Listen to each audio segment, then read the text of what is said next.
Hello Miraj, हम आज discuss करेंगे और ये टोटल इंटरनल रिफ्लेक्शन की एप्लीकेशन है। एग्जाम में क्वेश्चन आएगा मिराज पे तो सिर्फ ये पूछेगा मिराज के पीछे रीजन क्या है, तो उसका रीजन तो हम लिख ही देते हैं, टोटल इंटरनल रिफ्लेक्शन। मिराज जो ऑब्जर्व होता है, अब मिराज क्या होता है आप लोग जानते ही हैं कि डेजर्ट वाले एरिया में हम अगर सड़क पर जा रहे हो, समर का टाइम हो, तो हमें दूर पानी बिखरा हुआ नजर आता है सड़क पर, लेकिन जब हम वहां पहुंचते हैं तो पानी वहां से गायब होता है। तो ये इस तरह की पानी का जो आभास होता है इसी को हम बोलते हैं मिराज। अब मिराज के पीछे लाइट का टोटल इंटरनल रिफ्लेक्शन है, देखिए किस तरह से है उसको समझते हैं।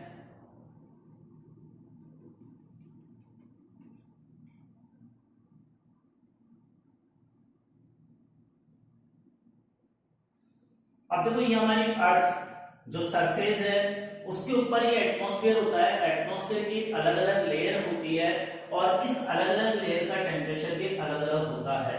जब डेजर्ट एरिया होते हैं रेगिस्तान में, वहां पर ये जमीन बहुत ज्यादा गर्म हो जाती है, तो जमीन में से हीट बाहर निकलती है और जमीन में से हीट बाहर निकलने से क्या होता है, इस जमीन के ग्राउंड के नियर बाई जो एयर होती है वो ज्यादा गर्म हो जाती है और इसके ऊपर की एयर स्लाइटली कम टेम्परेचर पे बनी रहती है।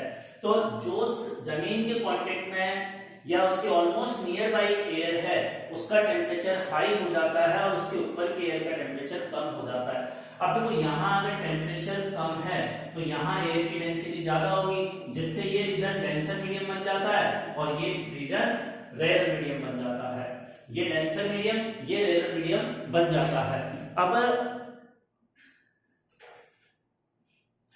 अगर हम यहाँ कंसीडर करें कि यहाँ सन है, अब सन से जो लाइट आ रही है, सन से मान लो ऐसा लाइट आई, अब सन से अगर ये लाइट आ रही है तो इंसिडेंट लाइट डेंसर मीडियम में है ना, तो इंसिडेंट रे डेंसर मीडियम में है तो इसके लिए टीआईआर पॉसिबल है। अब अगर इस लाइट का टीआईआर यहाँ पर ये जो इमेजिनरी सरफेस है इससे लाइट का टीआईआर हो जाता है, तो टीआईआर होने पर अब देखो यहाँ ये टीआईआर हो रहा है इस प्लेन सरफेस से, तो ये प्लेन सरफेस इस सन की इमेज बनाई, ये मिरर की तरह काम करेगा और इसकी इमेज यहाँ कहीं से पीछे बन जाएगी, तो सन की इमेज यहाँ ऑब्जर्व होगी। अब यहाँ से जो पर्सन आ रहा होगा उसकी आंखों में लाइट दिखेगी, यहाँ सन से आने वाली लाइट यहाँ से रिफ्लेक्ट होने के बाद इस पर्सन की आई में नजर आएगी ना। अब उस पर्सन को यहाँ ऐसे कोल्ड और हॉट का रीजन तो अलग अलग ऑब्जर्व होगा नहीं, उसको ऐसा लगेगा कि यहाँ पानी पड़ा हुआ है और पानी में भी क्या होता है, अगर यहाँ सन से आने वाली लाइट पानी की सरफेस पर पड़ती है तो पानी की सरफेस से लाइट का रिफ्लेक्शन होता है और रिफ्लेक्शन के कारण उसको सन नजर आता है, सन की इमेज। तो सन की इमेज उसको यहाँ नजर आ रही है, इसका मतलब यहाँ कोई पानी होगा जिससे लाइट का रिफ्लेक्शन हुआ है और इस तरह से पानी का जो एहसास होता है, आभास होता है, इसी को हम बोलते हैं मिराज। क्लियर? तो ये मिराज का कंसेप्ट है। अब आपने देखा होगा दूसरा, जो हमारे स्टार होते हैं रात में हमें टिमटिमाते हुए नजर आते हैं, ट्विंकल करते हुए नजर आते हैं, तो what is the reason behind so that star twinkle? तो ट्विंकल ऑफ स्टार,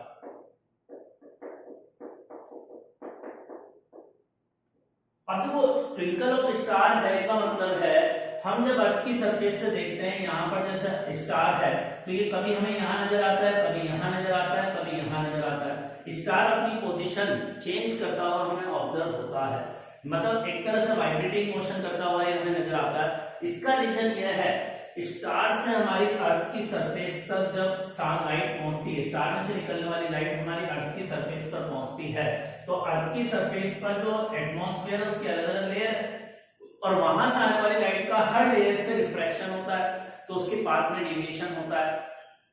अब पाथ में डेविएशन होता है तो लाइट अपनी आई तक पहुंचती है ना, लेकिन क्या होता है कि ये जो लाइट पहुंची इसके थोड़ी देर बाद जो लाइट आएगी, थोड़ी देर के बाद इस एटमॉस्फेयर के रीजन के टेम्परेचर में वेरिएशन आ जाता है और टेम्परेचर में वेरिएशन आने के कारण डेविएशन में भी चेंज होता है और डेविएशन चेंज होने के कारण हमें कभी ये स्टार यहाँ नजर आता है, कभी यहाँ नजर आता है, कभी यहाँ नजर आता है। तो ट्विंकल ऑफ स्टार का रीजन क्या लिखेंगे हम एग्जाम में? What is the reason behind twinkle of star? Reason is that changing atmospheric refractive index with respect to time. जो टाइम के साथ एटमॉस्फेयर है उसका रिफ्रैक्टिव इंडेक्स में वेरिएशन ही इस ट्विंकल ऑफ स्टार का रीजन है, तो रीजन लिखो इसका, रीजन वेरिएशन विद टाइम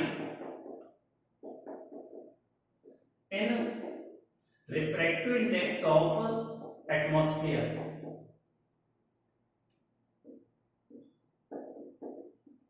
जो एटमॉस्फेयर के रिफ्रैक्टिव इंडेक्स में टाइम के साथ चेंज होता है, इसके कारण ही ट्विंकल ऑफ स्टार हमें ऑब्जर्व होते हैं। तो कर लें इस रीजन को note. Next problem,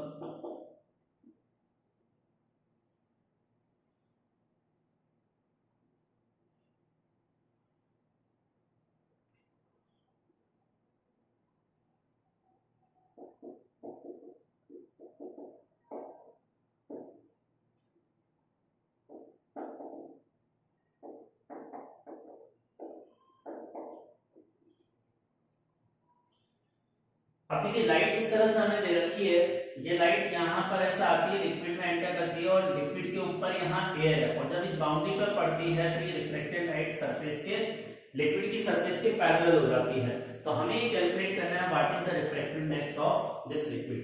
calculate refractive index of given liquid.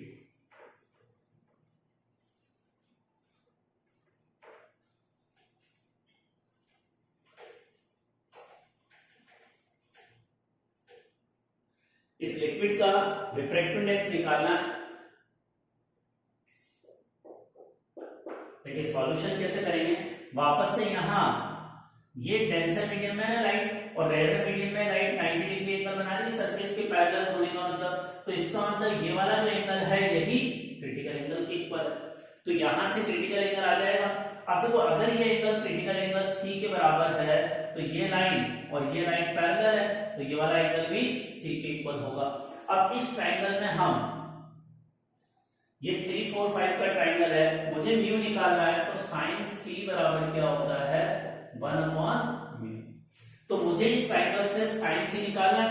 अब साइन C निकालने के लिए मुझे साइन थीटा, ये तो थीटा है तो इसकी सामने वाली साइड ये परपेंडिकुलर, ये बेस है, तो ये हाइपोटेन्यूस होगा ना। अब ये हाइपोटेन्यूस कैसे निकालूंगा, पाइथागोरस थ्योरम से इस हाइपोटेन्यूस की वैल्यू निकालना है, तो हाइपोटेन्यूस कितना आ जाएगा √3 का स्क्वायर प्लस 5 का स्क्वायर। अब ये हाइपोटेन्यूस आया और साइन C की वैल्यू होती है परपेंडिकुलर अपॉन हाइपोटेन्यूस। नाउ 1/म्यू इज इक्वल टू लिख सकता हूं, परपेंडिकुलर वैल्यू तो 3 है और हाइपोटेन्यूस ये है 9 + 25। अब इसको सॉल्व करके हम म्यू निकालेंगे, तो म्यू की वैल्यू कितनी आ जाएगी 3 / 34। तो ये इसका आंसर। इस तरह से हम इस क्वेश्चन को सॉल्व कर सकते हैं। नेक्स्ट प्रॉब्लम,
अब देखिए यहां पर इस तरह की नंबर ऑफ सरफेसेस है, ये प्लेन सरफेस, ये दूसरी, ये तीसरी, तीन बार इस लाइट का रिफ्रैक्शन होगा इस क्वेश्चन में।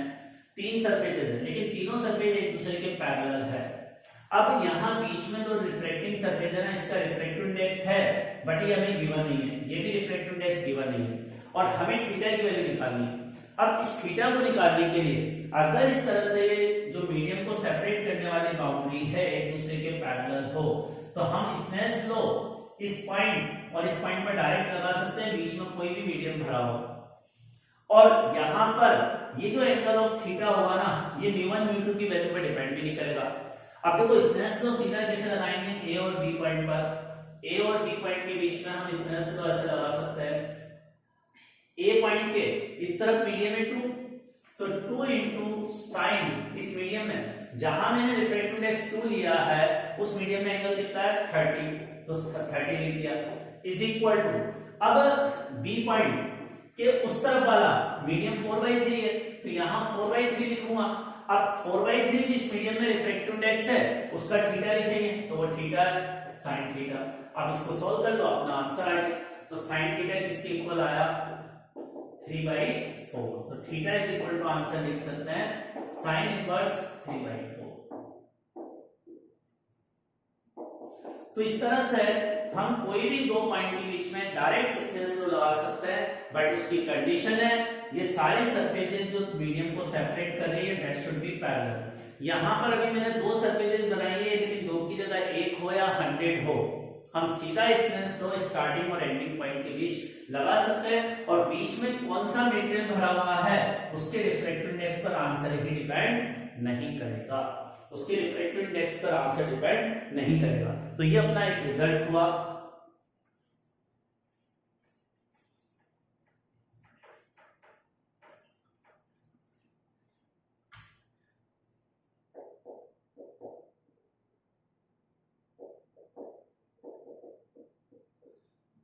अब देखो नेक्स्ट टॉपिक है थिक मिरर। अब थिक मिरर का मतलब क्या है,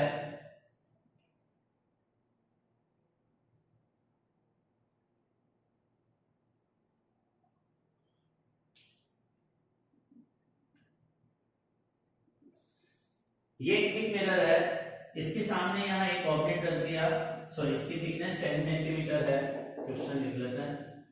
इसका रिफ्रैक्टिव इंडेक्स मुझे दे रखा है 3/2 और यहाँ एक ऑब्जेक्ट रखा हुआ है 15 सेंटीमीटर पर।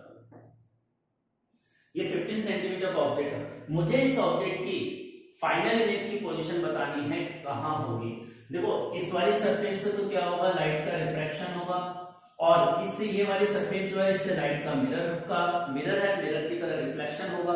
अब यहाँ ये ऑब्जेक्ट एयर में रखा हुआ है, इस ग्लास स्लैब का रिफ्रैक्टिव इंडेक्स 3/2 दे रखा है, इसकी थिकनेस 10 है, तो जैसे मिरर होता है उसमें थिकनेस 0 होती है, तो मोटा मिरर थिक मिरर इसके लिए कह रहा हूं उसकी थिकनेस नेग्लिजिबल नहीं है, कंसीडरेबल थिकनेस है।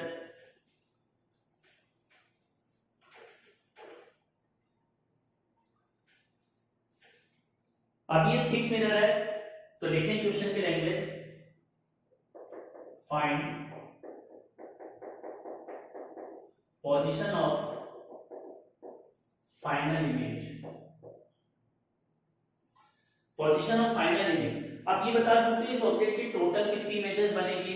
देखो टोटल इमेजेस को निकालने के लिए इस ऑब्जेक्ट में से निकलने वाली लाइट का एक बार तो ये हवा से मीडियम में आएगी तो यहाँ रिफ्लेक्शन होगा, तो ये प्लेन सरफेस एक इमेज बना देगी। अब प्लेन मिरर से रिफ्रैक्शन के बाद ये लाइट इस मिरर पे गिरेगी ना, तो मिरर से एक और बार रिफ्लेक्शन होगा, और मिरर से रिफ्लेक्शन होगा तो मिरर इसकी इमेज बनाएगा, और मिरर से निकलने के बाद ये लाइट इस स्लैब के अंदर से जाएगी फिर हवा में निकलेगी, तो एक और बार यहाँ मीडियम चेंज कर रही है तो एक और इमेज बनेगी। अब ये तीसरी इमेज बनने के बाद ये लाइट इधर जाएगी, फिर इसका कुछ भी चेंज नहीं होगा, तो इसका मतलब टोटल नंबर ऑफ इमेजेस हमारे पास कितनी बनेगी, 3 इमेजेस फॉर्म होगी। अब ये 3 इमेजेस में जो थर्ड नंबर की इमेज होगी वो फाइनल इमेज होगी, उसकी पोजीशन हमें निकालनी कहां होगी। तो देखते हैं इसका सॉल्यूशन।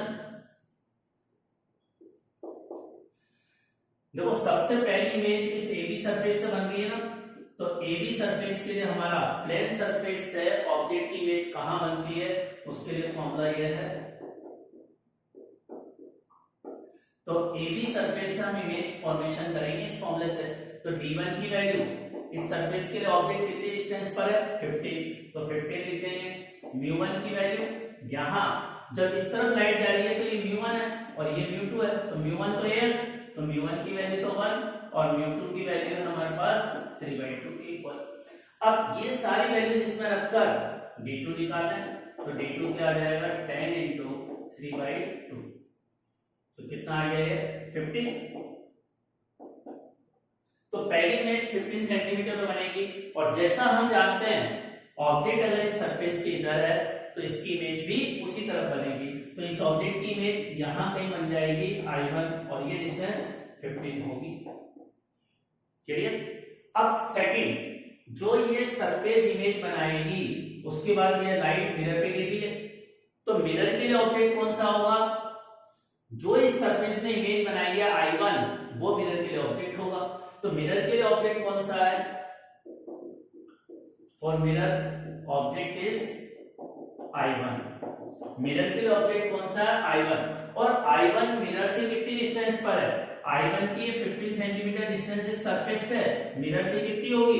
15 प्लस 10 25। और जितना आगे होता है उतनी पीछे इमेज बना देता है मिरर। तो ये प्लेन मिरर जो इमेज बनाएगा यहां कहीं बनाएगा I2, और I2 की ये डिस्टेंस कितनी होगी?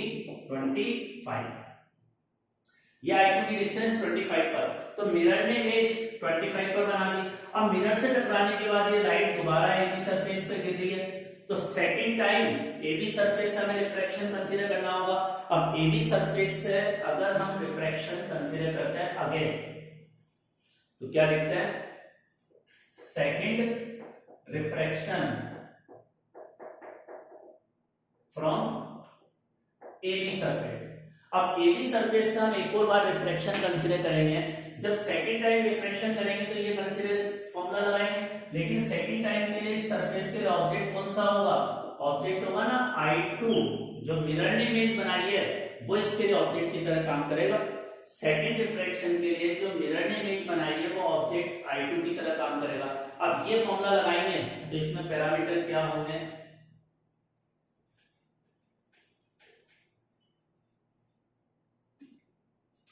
D1 की वैल्यू, अब D1 की वैल्यू हम यहां से निकालें। D1 की डिस्टेंस, जो I2 है वो ऑब्जेक्ट है,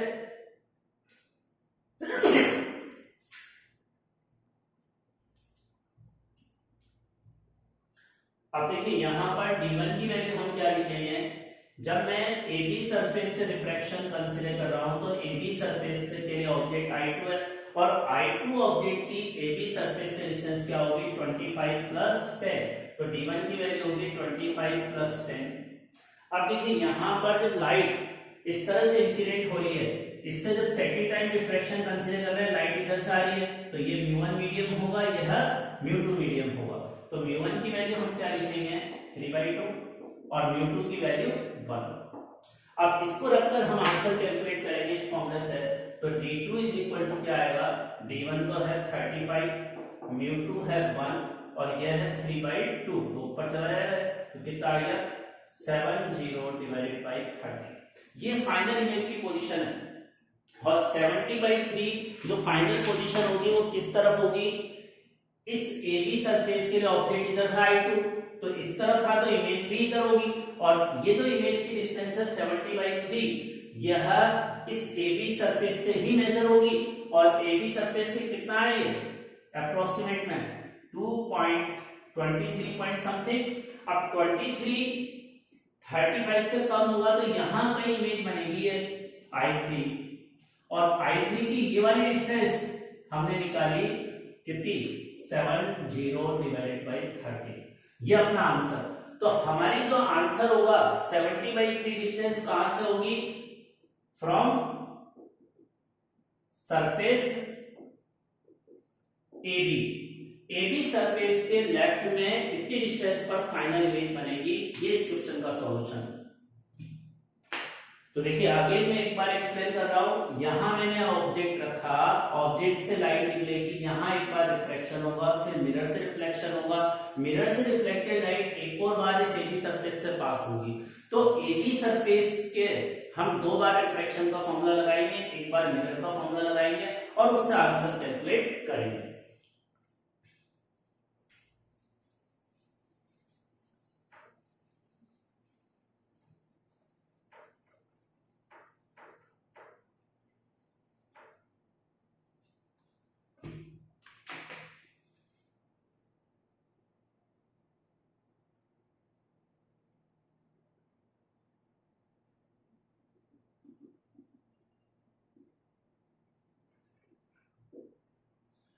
अब देखो अगला क्वेश्चन ये है, वापस ये थिक मिरर है,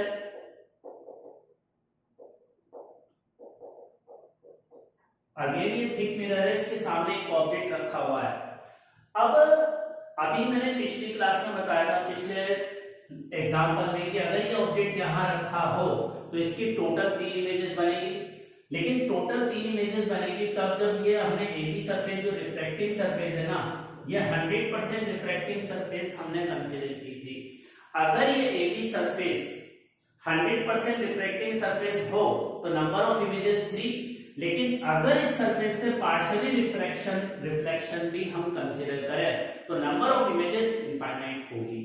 तो हम इसका ये रिजल्ट लिख सकते हैं, if AB surface is 100% refracting surface, the number of images are 3. If AB surface is partially reflected surface, the number of images of this object is infinite. अब जो इनफाइनाइट इमेजेस बनेगी उनमें से सेकंड नंबर की जो image बनती है उसकी इंटेंसिटी सबसे ज्यादा होती है। सबसे ज्यादा ब्राइट इमेज जो बनती है वो सेकंड नंबर की इमेज बनती है। तो अब हम इसको इस तरह से लिखेंगे, इसका result, if AB surface is partially reflecting, then infinite number of images formed, in which second image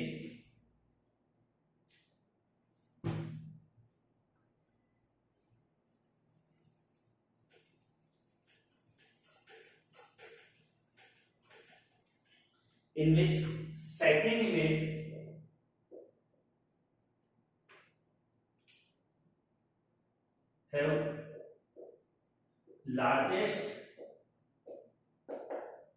intensity,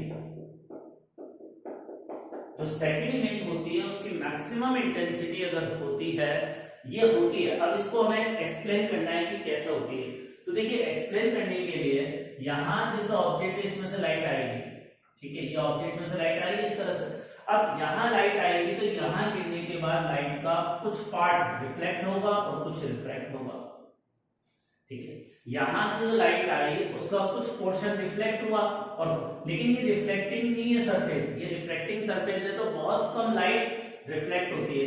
मान लो जो रिफ्लेक्ट होती है उसकी इंटेंसिटी बहुत कम होती है, और यहां से जो लाइट आ रही है इसका मैक्सिमम पार्ट इस तरह से रिफ्लेक्ट हो जाता है 0.9 I0 और ये 0.1 I0, ठीक है।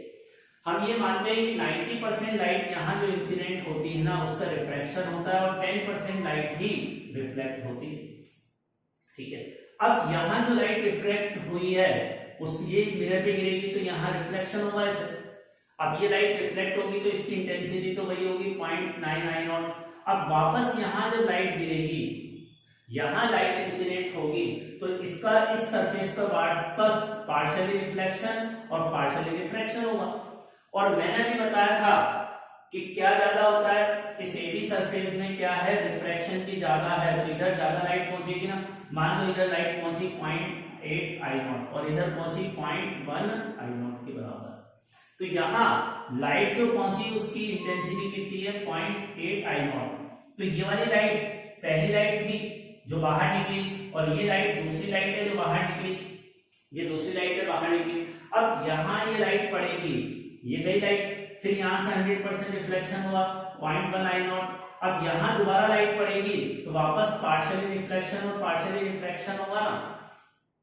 अब यहाँ टोटल इंटेंसिटी ही 0.1 I0 है। अब इसकी मैक्सिमम इंटेंसिटी भी आ जाए तो भी क्या होगा, मान लो 0.09 I0 भी आ गई और यहाँ 0.01 I0 ले गई। अब यहाँ पर अगर ये लाइट आई तो इसके करस्पॉन्डिंग थर्ड इमेज बनेगी। तो हम देख सकते हैं इधर जो भी लाइट बाहर निकलेगी ना उसमें सबसे ज्यादा इंटेंसिटी लाइट की, इस वाली लाइट की इंटेंसिटी है। यहाँ जो ऑब्जर्वर होगा उसकी आई में ये सारी लाइट पहुंचेगी, लेकिन इसकी इंटेंसिटी सबसे ज्यादा होगी। तो यही हमने कहा, ये पहली बार आने वाली बाहर लाइट, ये दूसरी बार, तो दूसरी जो इमेज बनती है उसकी इंटेंसिटी मैक्सिमम होती है। सेकेंड इमेज है मैक्सिमम इंटेंसिटी, मैक्सिमम ब्राइटनेस। ये हमारा ये रिजल्ट था। सेकेंड इंटेंसिटी जो होती है वो मैक्सिमम होती है।